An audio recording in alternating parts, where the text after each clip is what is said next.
Sir जय Hind. Brigadier शिवतेंदु sir जय हिंद। बहुत बहुत शुक्रिया समय देने के लिए। Thank you sir. जय Hind Rajesh ji. Yes, thank you sir, आपने समय दिया, शुक्रिया। लंबे वक्त के बाद आप वक्त दिया आपने। आप भी बिजी थे और थोड़ा सा मैं भी थोड़ा बिजी हो गया था, लेकिन शुक्रिया।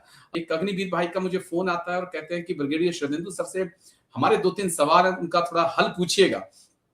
वो कहते हैं कि 4 साल के बाद हमारी सर्विस क्या सर जीरो होगी या हमारी सर्विस 1 साल होगी, और क्या हम 15 साल के बाद आएंगे या हमें 19 साल नौकरी करने के बाद जो है फिर हमें 19 साल नौकरी करने के बाद ही हमें घर आना पड़ेगा, तब हमारी नौकरी पक्की मानी जाएगी। और क्या हमें पेंशन मिलेगी 15 साल नौकरी करने के बाद, या हमें पेंशन बाद में भी नहीं मिलेगी। तो ऐसे कुछ सवाल उन्होंने रेज किए, तो मेरे लिए भी ये थोड़ा सा अलग था हटकर, तो मुझे लगा मैं आपसे समझूं कि क्या पोजीशंस है सर।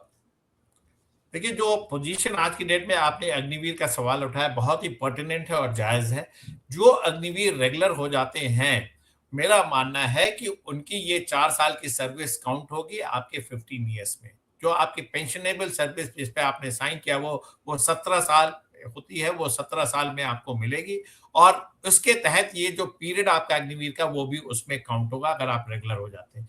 अगर अग्निवीर बाहर जाते हैं, पैरामिलिट्री फोर्सेस में जाते हैं जी या अन्य इंस्टीट्यूट में जाते हैं, तो एक रिकमेंडेशन, हालांकि वहां से आपका मीटर शुरू होगा जिस दिन आप उसको ज्वाइन करते हैं, लेकिन आपकी इस सर्विस को काउंट करके आपको जो 4 साल का इंक्रीमेंट है वो मिलना चाहिए, ऐसा मेरा मानना है। लेकिन ये डिपेंड करता है आपके स्टेट सर्विसेज में अगर जाता है तो स्टेट के अलग अलग नियम है, सेंट्रल गवर्नमेंट के किसी एजेंसीज में जाता है तो उसके नियम अलग है। लेकिन इस 4 साल को हमारा मानना है कि सोल्जर वेलफेयर बोर्ड जो है वो विगरसली परसू करे कि ये 4 साल आपके काउंट हो टुवर्ड्स, चाहे वो पैरामिलिट्री फोर्स में जाता है, किसी संस्था में जाता है। और आपका जो पे प्रोटेक्शन है, आपके इंक्रीमेंट 4 साल के बाद पांच पांच इंक्रीमेंट के साथ आपकी सर्विस वहां शुरू होनी चाहिए, तब एक ये सही व्यवस्था होगी। अगर आप इस 4 साल के पीरियड को नहीं काउंट करेंगे तो वो अल्टीमेटली जूनियर हो जाएगा।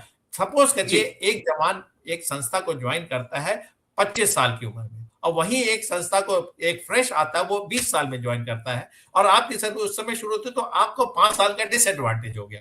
इसको कौन पूरा करेगा?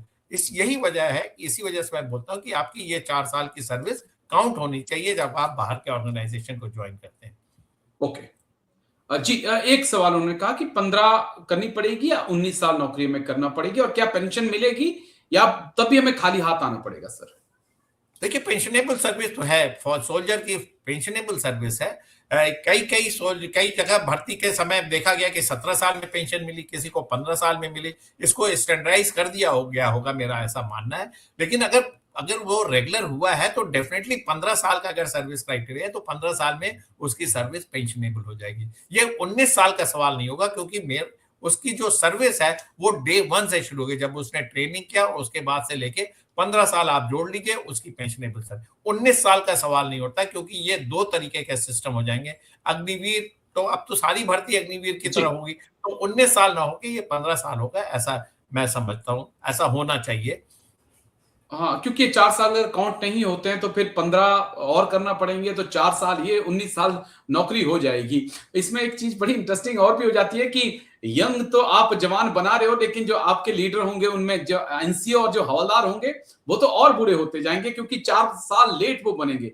जहां 5-6-7 साल में नाइक बन जाता था वो, यानी कि अगर वो 24-25 साल में नाइक बन जाता था, वो 28-29 साल में नाइक बनेगा। तो ये एक अलग इशू है। लेकिन एक सवाल और है सर, जो अग्नि भाई ने पूछा उसने, मैं इसमें एक चीज जोड़ना चाहता हूँ जी राजेश जी। एक प्लीज। तरफ आप जवानों की उम्र कम करते चले जा रहे हैं, यंग बना रहे हैं बटालियन की प्रोफाइल, और उसके बाद आप 58 ईयर्स तक के ऑफिसर्स तक को आपने संस्था में रखा, वो सारे टेबल जॉब कर रहे हैं, तो कहीं ना कहीं आपको एक ड्रॉ करना पड़ेगा कि आप किस लेवल पे रुकना चाहते हैं, किस यंग प्रोफाइल को आप देखना चाहते हैं। तो 2 तरीके के नियम, जवान को 35 साल, दूसरे को 58 साल, क्योंकि 54 में कर्नल रिटायर होता, 4 साल रिटायरमेंट लेता, तो ये थोड़ा सा लॉपसाइडेड अब मेरे को लग रहा है, तो इसको भी रिव्यू करने की जरूरत है राजेश जी।